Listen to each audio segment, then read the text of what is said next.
An encampment built up over 3 years, cleared in just 3 hours. The National Park Service living up to its promise to clear this site 2 months early over public health and safety concerns. They will either escort me and my property out of the closed area, or they will arrest me out. The city, unfortunately, thinks that they owe their allegiance to the rich. Picture walking past the White House when police warn you to avoid entire blocks. In America's capital, tent cities sprawl across federal property while Congress debates trillion-dollar budgets, unaware that over 2,000 people sleep outdoors, nightly steps from their marble halls. What tourists see tells only half the story. You step off the metro at Union Station expecting to see America's grandeur, but instead encounter makeshift shelters pressed against the very foundations of democracy. Within 8 blocks of the Capitol Dome, over 150 tents line the sidewalks of Massachusetts Avenue and New York Avenue, creating what locals call the other Washington. Federal property that once symbolized American opportunity now serves as refuge for those the system has forgotten. McPherson Square, just 4 blocks from the White House, houses more than 60 people nightly in structures built from tarps and shopping carts.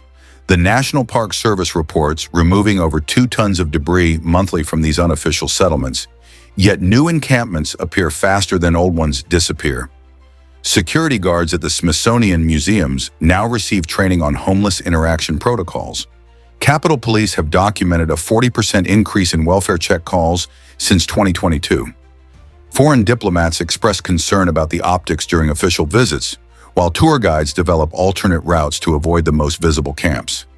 You'll hear tourists ask their children why people sleep outside the world's most powerful buildings. The contrast creates an uncomfortable cognitive dissonance that challenges everything visitors believe about American prosperity. When France's president visited last spring, his motorcade took an unusual detour to avoid the encampment spanning 2 city blocks near the Washington Monument.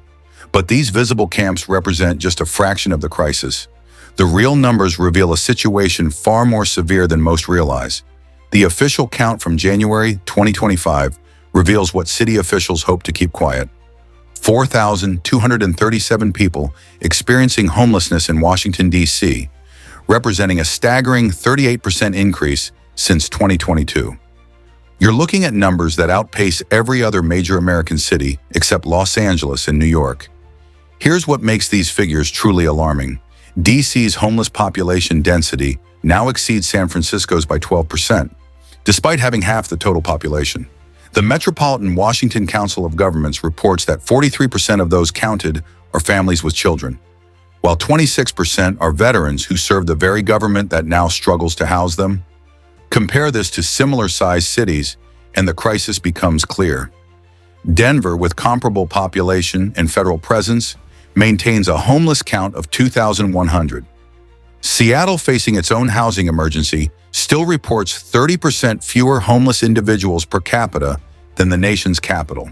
The funding gap tells an even more troubling story. Federal appropriations for D.C. homeless services total $89 million annually, while the actual need assessment from the Urban Institute estimates $240 million required for adequate response. You're witnessing a system where available resources cover barely 1/3 of demonstrated need. These aren't just numbers on a government spreadsheet. Each statistic represents someone sleeping tonight in areas where even law enforcement hesitates to respond. Metropolitan Police Department internal memos reveal what officers discuss privately. Certain blocks now require mandatory backup before any patrol car responds. The stretch of New York Avenue between 2nd and 6th Streets Northwest has become what one sergeant calls a deployment zone, where single officers no longer venture alone after 6 p.m. Emergency Medical Services reports average response times in these areas have increased by 8 minutes since 2023. When someone calls 911 from the encampments near Union Station, ambulances must wait for police escort before approaching. Fire department protocols now classify 12 specific locations as enhanced safety zones, requiring additional personnel for any call. You can see the economic ripple effects spreading through downtown. 23 businesses along K Street have closed permanently since 2024, citing safety concerns and customer deterrence. The Starbucks at 15th and K Streets now closes at 4 p.m. instead of 9 p.m., while CVS Pharmacy installed bulletproof glass and hired full-time security guards. Federal workers face daily navigation challenges you wouldn't expect in the nation's capital. The General Services Administration issued guidance advising employees to avoid certain metro exits during evening hours. Department of Education staff now receive escort services from L'Enfant Plaza Station, while Treasury Department workers report taking circuitous routes to avoid specific street corners. When police admit certain areas are too dangerous for regular patrol, what message does that send about the underlying forces creating these conditions? The dangerous conditions stem from an economic reality that defies logic. Working full-time in the nation's capital no longer guarantees a roof over your head. Consider the math that traps thousands of DC residents. The average one-bedroom apartment costs $3,400 monthly, while federal minimum wage workers earn just $1,260 per month before taxes. You'll find government contractors earning six-figure salaries while the people who clean their offices, serve their lunch, and guard their buildings struggle with impossible choices. A Pentagon janitor makes $15 per hour, while the defense contractor in the office above earns $200,000 annually.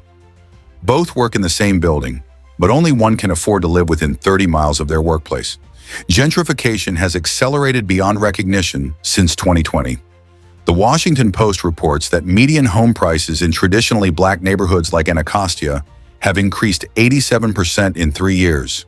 Families who've lived in Shaw and Columbia Heights for generations now face property tax bills exceeding their annual income. Hidden costs multiply the burden.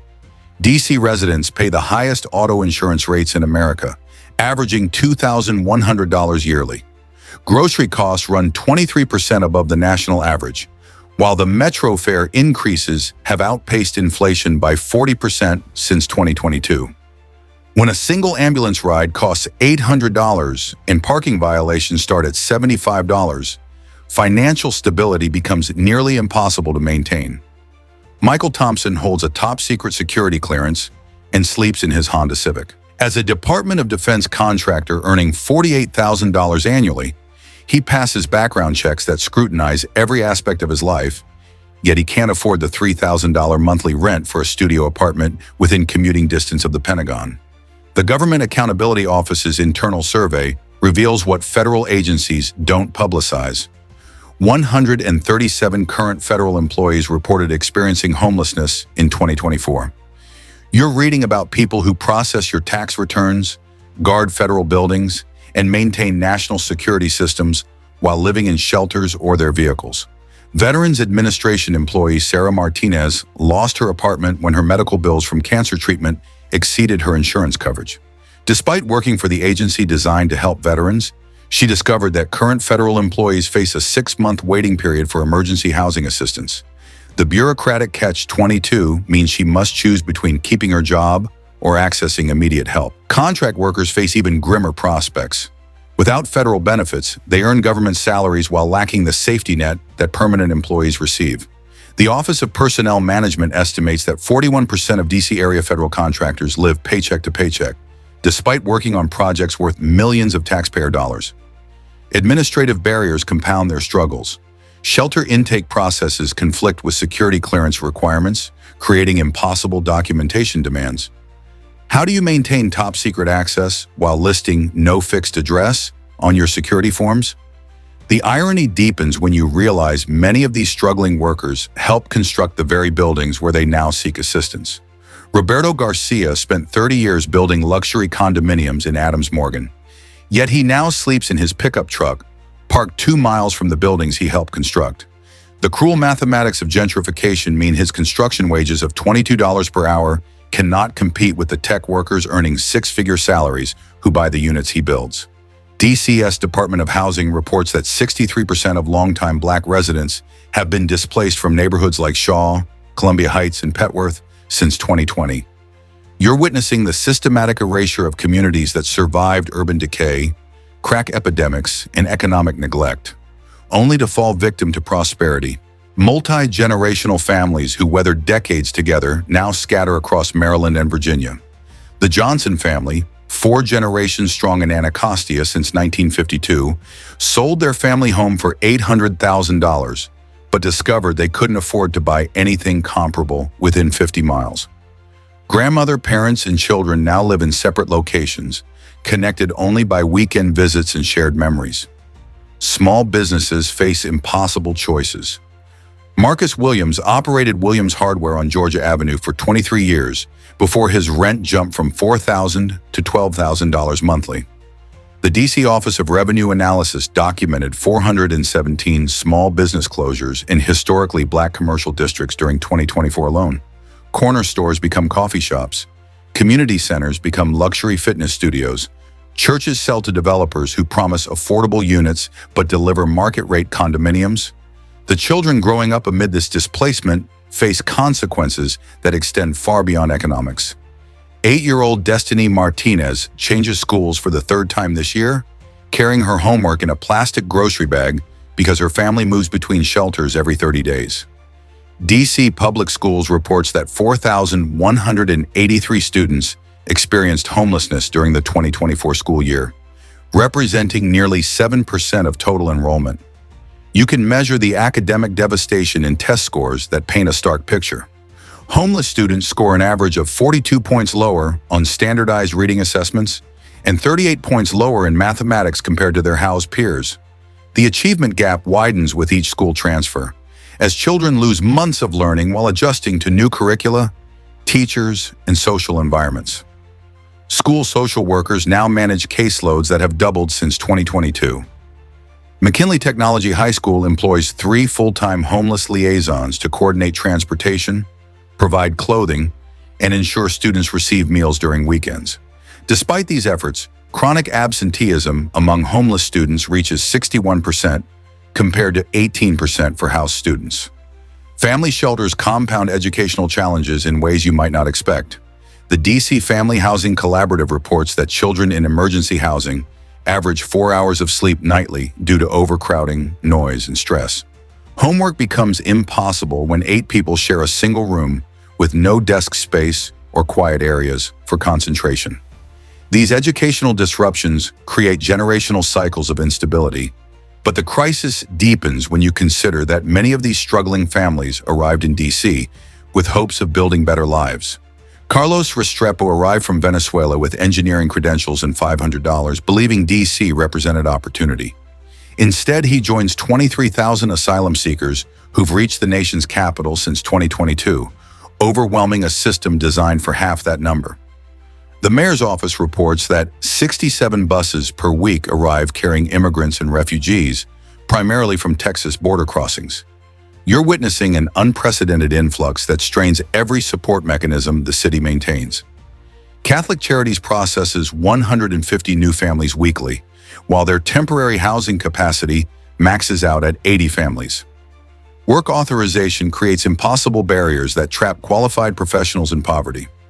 Federal law requires asylum seekers to wait 150 days before applying for work permits, then endure additional months of processing delays.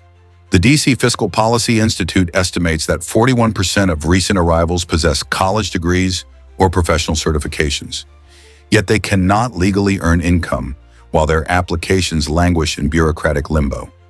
Language barriers compound every challenge. The Department of Human Services provides interpretation services in only 12 languages, while recent arrivals speak over 30 distinct languages and dialects. Medical appointments, benefit applications, and housing searches become impossible without translation assistance that rarely materializes when needed. Competition for affordable housing intensifies as new arrivals join longtime residents in pursuit of the same scarce resources. Landlords report receiving 50 applications for every available unit under $2,000 monthly rent, creating bidding wars that displaced families cannot win. This overwhelming demand exposes fundamental weaknesses in how the city's shelter system operates. DC's shelter system operates at 137% capacity, while turning away an average of 80 families nightly. The Department of Human Services maintains 1,423 emergency beds, yet demand exceeds 2,000 people on any given night during winter months. Wait times reveal a system in complete breakdown. Housing assistance applications now require an average of 18 months for processing, while while emergency shelter placement averages 72 hours of phone calls and paperwork. You'll find families sleeping in hospital waiting rooms and church lobbies while caseworkers struggle with systems that haven't been updated since 2015. Staff turnover cripples every intervention attempt. The DC Coalition for the Homeless reports 68% annual turnover among social workers, creating constant training cycles that prevent relationship building with clients. Experienced case managers earn $38,000 annually, while comparable private sector positions start at $55,000. Coordination between federal and local agencies creates bureaucratic nightmares that trap people in endless loops. Veterans Affairs operates separate intake systems from DC General, while FEMA Emergency Housing Assistance requires different documentation than local rapid rehousing programs. The Government Accountability Office identified 47 distinct agencies involved in homeless services within the district, each maintaining separate eligibility requirements and databases.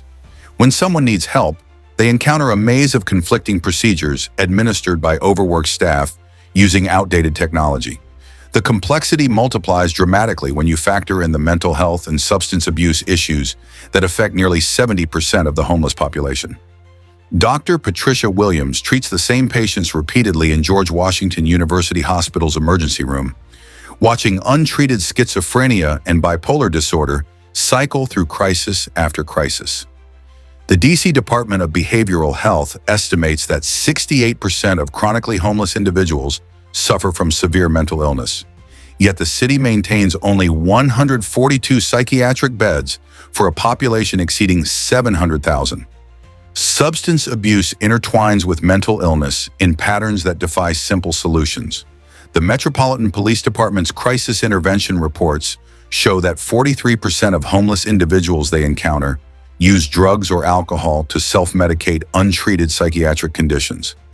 What starts as depression or anxiety escalates into addiction when proper treatment remains inaccessible for months.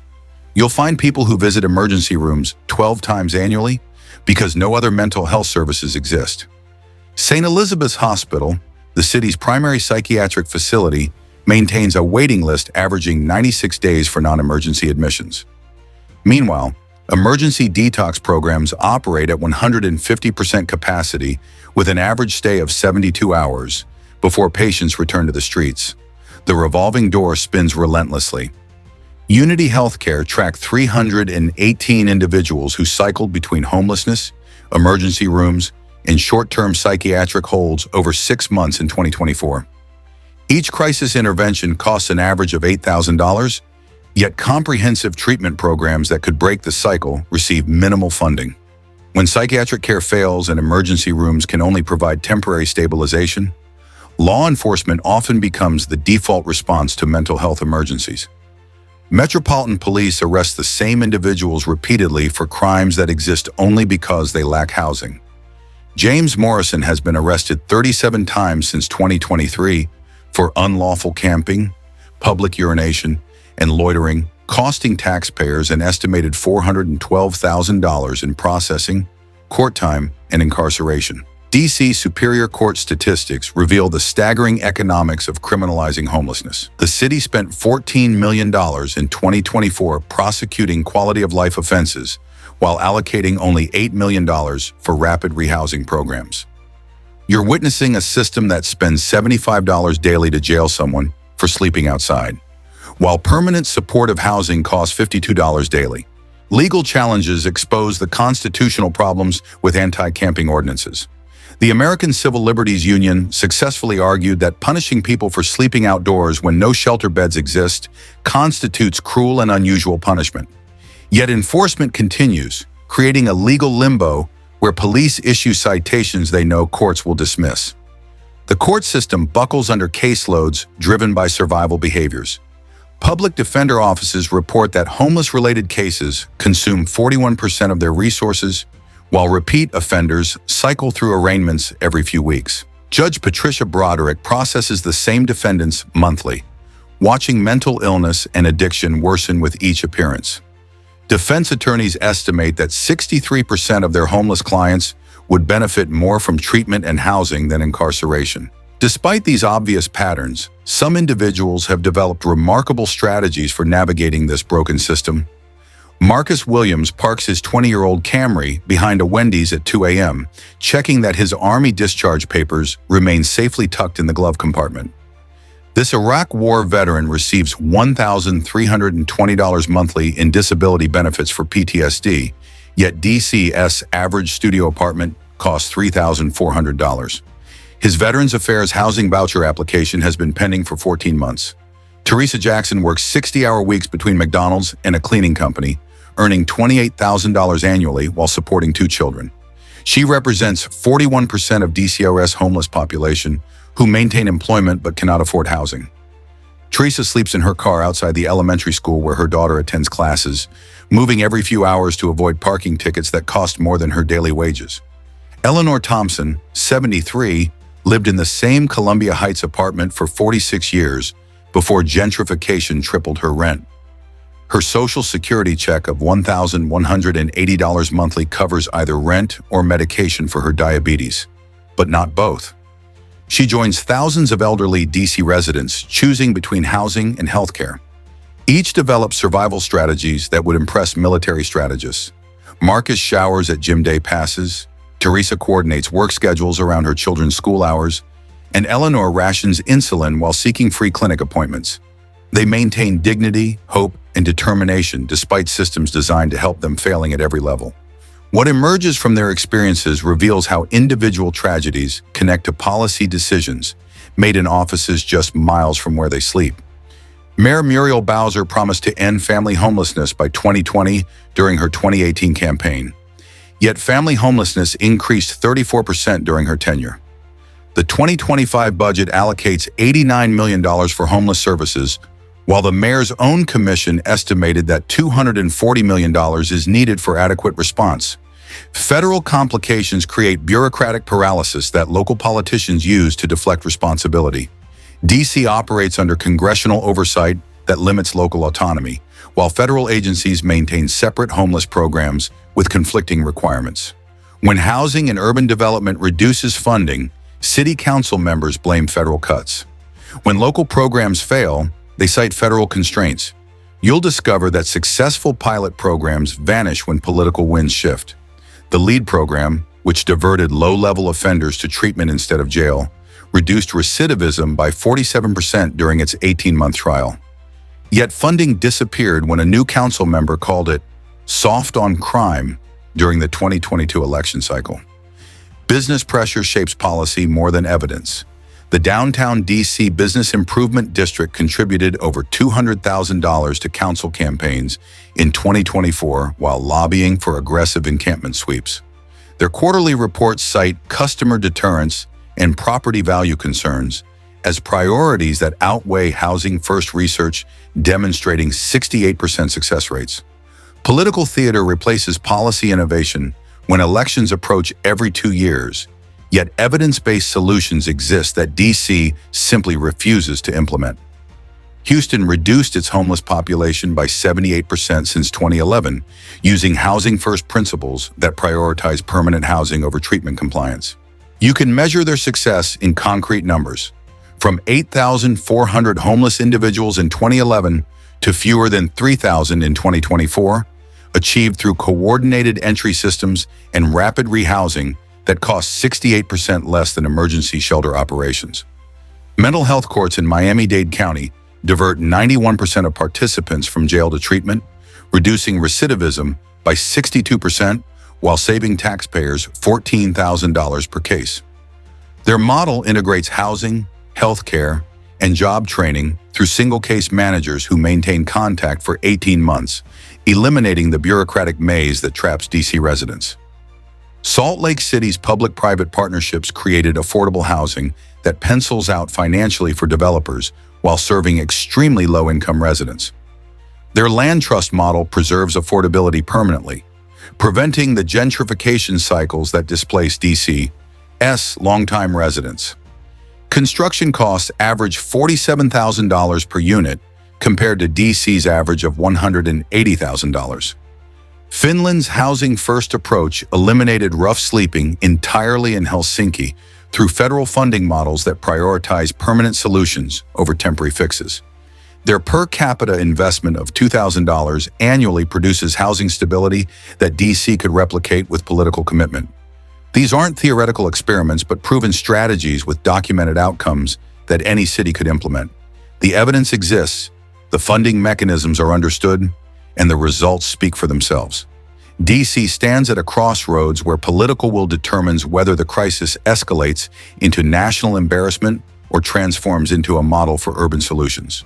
The Washington, D.C. economic partnership projects that current homeless trends will reduce tourism revenue by $230 million annually by 2027.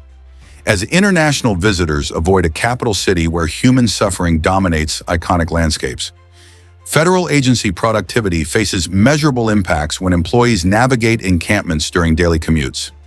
The Office of Personnel Management reports that recruitment for DC-based positions has declined 18% since 2023, as qualified candidates choose assignments in cities with functional social safety nets. Public health projections paint an alarming picture.